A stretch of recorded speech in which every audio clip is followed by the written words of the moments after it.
Well, there's a story about the difference between a bad photographer and a good photographer. The difference is about 4 feet.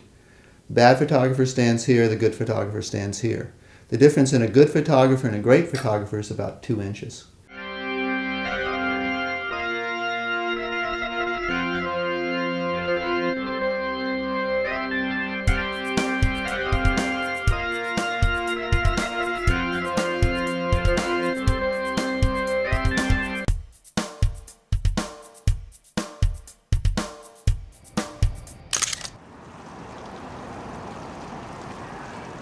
You look great, you're wearing black.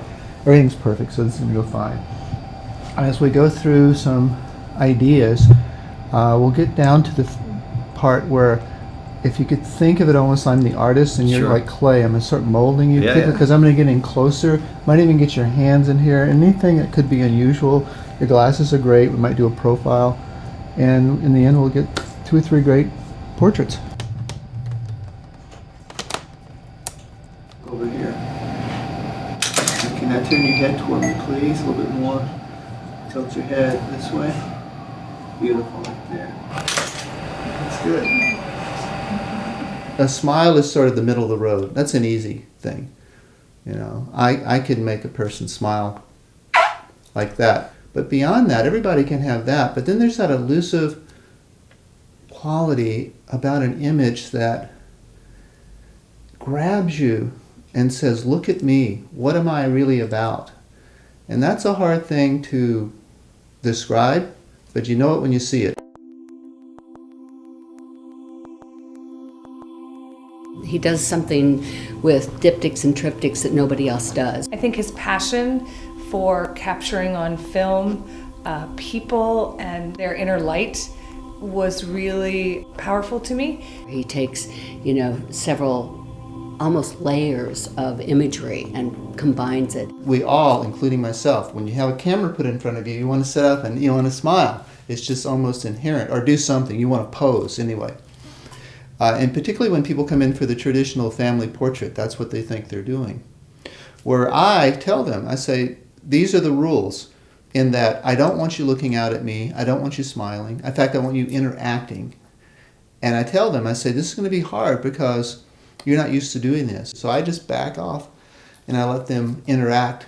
And sometimes I give directions, sometimes not.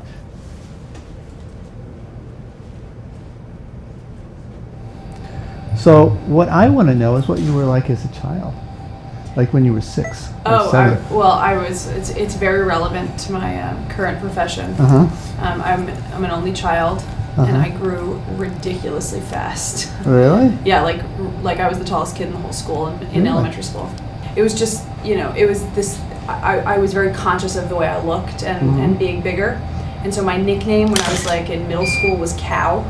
Cow? Yeah, that was what kids called me. And I like cried every day after school and it was awful. And I'm sure it was like, the old sort of like ugly duckling thing. And then I, finally, by the time I got to high school, all of a sudden all the boys were like, oh wait, she's actually like not a cow and she's hot and we're all gonna ask her out. And I'd be like, oh, you were all so mean to me in middle school. No, I'm not gonna date you. And so, so I became like a super nerd. A super nerd. Yep. This is a picture taken in the early 50s. That's the little kid is me, and that's my mom. And I had a very turbulent family life, and I found this picture as a young adult, I guess, and I latched onto it because I really felt it talked about the hope and future.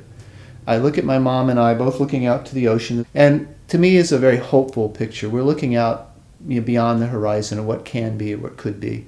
So I keep this at my desk to remember, my mom in this moment, but also to remember that hope is there. Look forward, move forward.